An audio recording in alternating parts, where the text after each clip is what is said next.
Hi hello ನಮಸ್ಕಾರ. Club cricketer Kannada ಚಾನಲ್ಗೆ ಸ್ವಾಗತ. India versus Afghanistan day 2.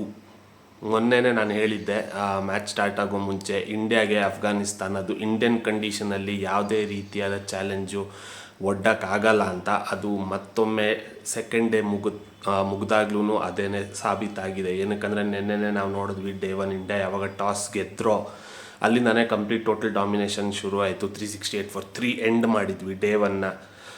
Day 2 start ಮಾಡಿದಾಗ ಶುಭ್ಮನ್ ಗಿಲ್ಲು, ರಿಷಬ್ ಪಂತ್ ಚೆನ್ನಾಗಿ ಆಡ್ತಾಯಿದ್ರು. ಬಟ್ ಅನ್ಫಾರ್ಚುನೇಟ್ಲಿ ಶುಭ್ಮನ್ ಗಿಲ್ 126ಕ್ಕೆ ಔಟ್ ಆದರು. ಬಟ್ ಅದಾದಮೇಲೆ ರಿಷಬ್ ಪಂತ್, ಧ್ರುವ್ ಜುರೇಲ್ ಜೊತೆ ಆಟ ಸ್ವಲ್ಪ ಹೊತ್ತು ನಡೀತು. ಧ್ರುವ್ ಜುರೇಲ್ ಚೆನ್ನಾಗಿ ಆಡ್ತಾಯಿದ್ರು, ಬಟ್ ಎರರ್ ಇನ್ ಜಡ್ಜ್ಮೆಂಟ್ ಅಂತ ಏನು ಹೇಳ್ತೀವಿ, ಆ ಔಟ್ಸೈಡ್ ಆಫ್ ಸ್ಟಂಪ್ ಇದ್ದಿದ್ದ ಬಾಲ್ನ ಬಿಡಕ್ಕೆ ಹೋದರು. ಅದು ಇನ್ ಸ್ವಿಂಗ್ ಆಗಿ ಅಥವಾ ಸೀಮಿನ್ ಆಗಿ of stump, top of the of stump ಹೊಡೆದು ಅವ್ರು ಬೋಲ್ಡ್ ಆದರು. 19 ರನ್ಗೆ ಧ್ರುವ್ ಜುರೇಲ್ ಔಟ್ ಆದರು. ನಂತರ ಬಂದಿದ್ದು ವಾಷಿಂಗ್ಟನ್ ಸುಂದರ್. ಅವರು ರಿಷಬ್ ಪಂತ್ ಚೆನ್ನಾಗಿ ಆಡ್ತಾಯಿದ್ರು. ರಿಷಬ್ ಪಂತ್ ಇವತ್ತು ಒಂದು 100 ಮಿಸ್ ಮಾಡಿಕೊಂಡ್ರು ಅಂತ ನನಗನ್ನಿಸ್ತು. 81 ರನ್ಸ್ಗೆ ಸ್ಪಿನ್ನರ್ಗೆ ಹೊಡಿಯೋಕ್ಕೆ ಹೋಗಿ ಸ್ಟೆಪ್ ಔಟ್ ಆಗಿ ಕ್ಯಾಚ್ ಔಟ್ ಆದರು. ಬಟ್ ಇನ್ನೊಂದು ಎಂಡಿಂದ ನೀವು ನೋಡಿದ್ರೆ ವಾಷಿಂಗ್ಟನ್ ಸುಂದರ್ ಚೆನ್ನಾಗಿ ಆಡಿದ್ರು. 6ನೇ 50 ಪೂರೈಸ್ಕೊಂಡ್ರು ಇವತ್ತು.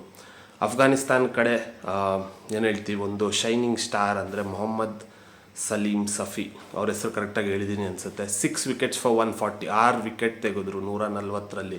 140 ರನ್ ಕೊಟ್ಟು 6 ವಿಕೆಟು. ಹೋಗಿದ್ದೆ 8 ವಿಕೆಟು, ಅದರಲ್ಲಿ 6 ವಿಕೆಟ್ ಇವರೇ ಪಡ್ಕೊಂಡಿದ್ದಾರೆ. ಒಳ್ಳೆ ಪೇಸ್ ಹಾಕುವಂಥ ಬೌಲರ್. ನಾನು ಅವ್ರ ಸ್ಪೀಡ್ ಗನ್ನೆಲ್ಲ ಅಬ್ಸರ್ವ್ ಮಾಡ್ತಾ ಇದ್ದೆ. ಕಾನ್ಸ್ಟೆಂಟ್ಲಿ 139, 140 ಮೇಲೇ ಇದ್ದಾರೆ. ಅದು ಈ ಹೀಟಲ್ಲಿ ಆಗ್ತಾಯಿದ್ದಾರೆ ಅಂದರೆ ಹ್ಯಾಟ್ಸ್ ಆಫ್ ಅಂತಲೇ ಹೇಳಬೇಕು. ಮತ್ತು ಯಾವಾಗ ಅಫ್ಘಾನಿಸ್ತಾನ ಅವ್ರ ಬ್ಯಾಟಿಂಗಿಗೆ ಬಂದರು, ಸ್ಟಾರ್ಟಿಂಗ್ ಸ್ವಲ್ಪ 17-20 ರನ್ವರೆಗೂ ಸ್ವಲ್ಪ ರೆಸಿಸ್ಟೆನ್ಸ್ ಕೊಟ್ಟರು. ಬಟ್ ಆದಮೇಲೆ ಮಾನವ್ ಸುತಾರ್ ಯಾವಾಗ ಬಂದರು, ನಾನು ಹೇಳ್ದಂಗೆ ಡೆಬ್ಯೂ ರಣಜಿಯಲ್ಲಿ ಒಳ್ಳೆ ಪರ್ಫಾರ್ಮ್ ಮಾಡಿ ಪ್ರೂವ್ ಮಾಡಿರುವಂಥ player, left arm spinner. Batting ಇವತ್ತು ಆ್ಯಕ್ಚುಲಿ ಚೆನ್ನಾಗಿ ಆಡಿದ್ರು. 28 ರನ್ಸ್ ಹೊಡೆದ್ರು ಅವ್ರ ಡೆಬ್ಯೂಗೆ.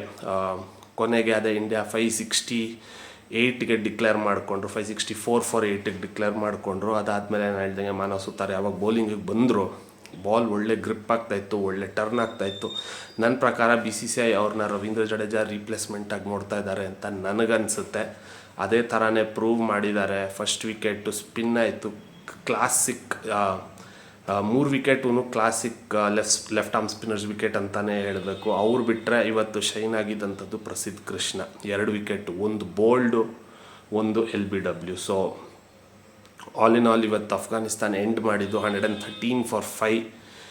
ಇನ್ನೂ ಅವ್ರಿಗೆ 451 ರನ್ ಏನೋ ಬೇಕು. ಜಸ್ಟ್ ಫಸ್ಟ್ ಇನ್ನಿಂಗ್ಸ್ ಟೋಟಲ್ ಹತ್ತಿರ ಬರೋದಕ್ಕೂ ಆಲ್ರೆಡಿ ಅವ್ರು 5 ವಿಕೆಟ್ ಕಳ್ಕೊಂಡಿದ್ದಾರೆ.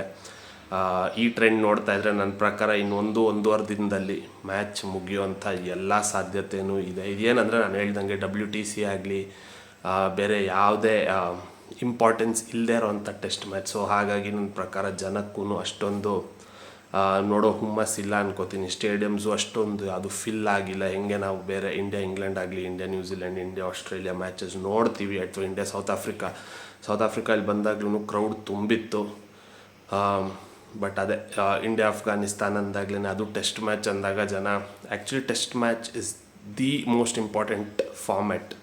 ಇವತ್ತಿಗೂ ಎಂದೆಂದಿಗೂ ಕ್ರಿಕೆಟ್ ಎಲ್ಲಿವರೆಗೂ ಇರುತ್ತೆ. ಟೆಸ್ಟ್ ಕ್ರಿಕೆಟ್ ಏನಾದರೂ ಜೀವಾಳ. ಬಟ್ ಅಫ್ಘಾನಿಸ್ತಾನ ಆಗಿರೋದ್ರಿಂದ ನನ್ನ ಪ್ರಕಾರ ಅಷ್ಟು ಅದು ಲೈಮ್ಲೈಟ್ ತೊಗೊಂಡಿಲ್ಲ, ಅಷ್ಟು ಟಾಪ್ ಆಫ್ ದ ಚಾರ್ಟ್ಸಲ್ಲಿ ಬಂದಿಲ್ಲ ಅಂತ ಅನಿಸುತ್ತೆ. ಬಟ್ ಇಂಡಿಯಾ ಹೆಂಗೋ ಚೆನ್ನಾಗಿ ಆಡ್ತಾ ಇದ್ದಾರೆ. ಬೇರೆ ಟೀಮ್ಸ್ ಮೇಲೂ ಇದೇ ಥರ ಪರ್ಫಾರ್ಮೆನ್ಸ್ ಬರಬೇಕು ಅಂತ ವಿಶ್ ಮಾಡಬೇಕು ಟೀಮ್ಗೆ. ಇವತ್ತಾಗಿದ್ದು ನೋಡಿದ್ರೆ ನೀವು, ಅದೇ ನಾನು ಹೇಳ್ದಂಗೆ ಅಫ್ಘಾನಿಸ್ತಾನ ಏನಂತ ಚಾಲೆಂಜ್ ಪೋಸ್ ಮಾಡೋವಂಥ ಟೀಮ್ ಅಲ್ಲ. ಅವ್ರದ್ರಲ್ಲೂ ಒಳ್ಳೊಳ್ಳೆ ಬ್ಯಾಟ್ಸ್ಮನ್ ಇದ್ದಾರೆ. ರೆಹಮಾನುಲ್ಲಾ ಗುರ್ಬಾಜ್ ಆಗ್ಬೋದು, ಸಾದಿಕುಲ್ಲಾ ಅಟಲ್ ಆಗ್ಬೋದು, ಹಸ್ಮತ್ ಶಾಹಿದಿ ಆಗಿರ್ಬೋದು. ಎಷ್ಟು ಜನ ಫಾಲೋ ಮಾಡಿದ್ದೀರ ಅವ್ರನ್ನ ಗೊತ್ತಿಲ್ಲ. ಬಟ್ ODI ಕ್ರಿಕೆಟಲ್ಲಿ, T20 ಕ್ರಿಕೆಟಲ್ಲಿ ಅವರು ಪ್ರೂವ್ ಮಾಡಿದ್ದಾರೆ ದಟ್ ನಾವು ಈ ಲೆವೆಲಲ್ಲಿ ಕಂಪೀಟ್ ಮಾಡಬಹುದು ಅಂತ. ಬಟ್ ಟೆಸ್ಟ್ ಕ್ರಿಕೆಟ್ ಅಂತ ಬಂದಾಗ ಇನ್ನೂ ಅವ್ರಿಗೆ ಎಕ್ಸ್ಪೋಜರ್ ಬೇಕು, ಇನ್ನೂ ತುಂಬ ಮ್ಯಾಚಸ್ ಅವ್ರು ಆಡಬೇಕು ಟಾಪ್ ಟೀಮ್ಸ್ ಮೇಲೆ. ಇನ್ನೂ ಅವ್ರ ಬೌಲಿಂಗ್ ಎಲ್ಲ ಇನ್ನೂ ಚೆನ್ನಾಗಿ ಒಳ್ಳೆ ಟ್ಯಾಲೆಂಟ್ ಹಂಟ್ ಮಾಡಿ ಒಳ್ಳೊಳ್ಳೆ ಬೌಲರ್ಸ್ನ ತೊಗೊಂಡ್ರೆ ಒಂದು ಮಟ್ಟಕ್ಕೆ ಕಂಪೀಟ್ ಮಾಡ್ಬೋದು ಟಾಪ್ ಸೈಡ್ಸ್ ಜೊತೆ ಅಂತ ಅನಿಸುತ್ತೆ. ಅವ್ರದ್ರಲ್ಲಿ ಟ್ಯಾಲೆಂಟ್ ಇದೆ, ಅದನ್ನು ಜಸ್ಟ್ ಇನ್ನೂ ಸ್ವಲ್ಪ ಟೈಮ್ ಆಗ್ತಾ ಪಾಲಿಷ್ ಮಾಡಬೇಕು. ಅವರು ಆಬ್ವಿಯಸ್ಲಿ ODI ಮತ್ತು T20ಸಲ್ಲಿ ಅಫ್ಘಾನಿಸ್ತಾನ್ ನನ್ನ ಪ್ರಕಾರ ಏಷ್ಯಾದಲ್ಲಿ ಇಂಡಿಯಾ ಬಿಟ್ಟರೆ ಅವರೇ ಸೆಕೆಂಡ್ ಬೆಸ್ಟ್ ಟೀಮ್. ಟೆಸ್ಟಲ್ಲಿ ಇನ್ನೂ ಲರ್ನಿಂಗ್ ತುಂಬ ಇದೆ, ಅವ್ರಿಗೆ ತುಂಬ ಕಲಿಯುವಂಥದ್ದಿದೆ. ಸೊ ಇಲ್ಲಿಂದ ಮೇಲಕ್ಕೇ ಹೋಗ್ಬೋದೇ ಹೊರತು ಇದನ್ನು ಒಂದು ಲರ್ನಿಂಗ್ ಎಕ್ಸ್ಪೀರಿಯನ್ಸ್ ಅಂತ ತಗೋಬೇಕು. ಸಿಗೋಣ ನಾಳೆ day 3 end of the day review ಅಲ್ಲಿ. ನಮಸ್ಕಾರ.